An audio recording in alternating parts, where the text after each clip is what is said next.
yango congolais ezalaka nini na YouTube il faut kozala mayele, na réseaux sociaux il faut kozala mayele, il faut kotimba, il faut komona na musika so ozomona na bo pembeni okozalaka yenge okozalaka yenge ata ba créaka pe ata base yango bolingi base so YouTube evandi ebino bolinga réseaux sociaux ezala kimia te po anini okuta boy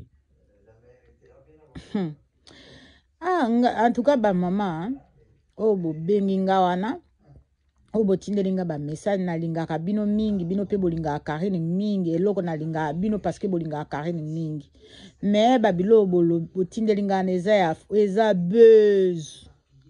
buzz eza makamba lokuta babomi mutu te mutu pe babeti ete buzz botimba mama botimba ba mama botindelinga message na linga bino mingi makasi parce que pourquoi na linga bino mingi parce que bolinga Karine penza ya bosolo bolinga Karine ya bosolo me makambo botindelinga na ngana lobelaka babiloko ndenge wana te nga babiloko boekota kanga te nga na yela kaka Karine mukonzi point barre soki mutaye ko bundisa Karine wana na koteli Karine mais soki kama makambo ezoleka na réseaux sociaux nga atiaka munoko te parce que eza stade na nga te eza catégorie na nga te parce que wana eza buzz basali buzz nga na kotaka na ba buzz te wana eza buzz na bango basali internet comme Karine akangi boutique donc baza na nini baosala te bamisu pe baoyoka soni baya kotanga su kombo ya Karine bamisu pe baoyoka soni bacreye lisusu barenome lisusu kombo barenome kombo ya Karine ya sika lisusu donc bapréféré na bango basala buzz wana eza buzz na bango nga na en tout cas na otya munoko te mpi na tiaka munoko na babuzz ya batu te parce que nga naza ya monde ya buzz te nga aza ya monde kote la Karine bundela Karine kongola Karine kongola mbongo mpona Karine nga azaka na monde wana nga akota monde ba buzz te te mais ba mama merci na bino en tout cas bokende ke penza musika mais na ye ko informer bino eza buzz soki bo comprendre te bo kota na bino ba je wana te eza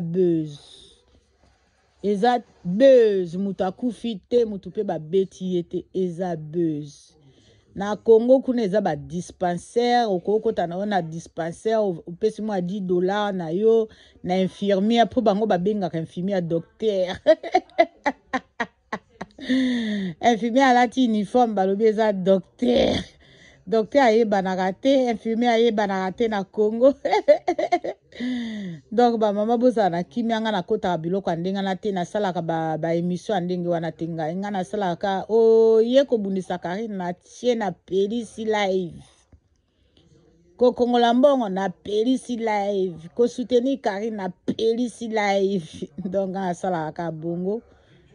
o etali na libanda lola etalaka nga te mpo nga naza na kati ya lola chez Karine mokonzi la baronne mama Arieta kikulu lelo eza férié donc nga nakotaka makambo ya bikotela te bikotela nakotaka te makambo ya bato nalobelaka bato mosusu te nalobelaka Karine mokonzi point barre bisous ba mama naza na ba petit fils boyo kaka baokima baosala makeyele bisous mais bientôt baokende so bake na osala live bisous ciao c'est Mère Fashion de notre officiel.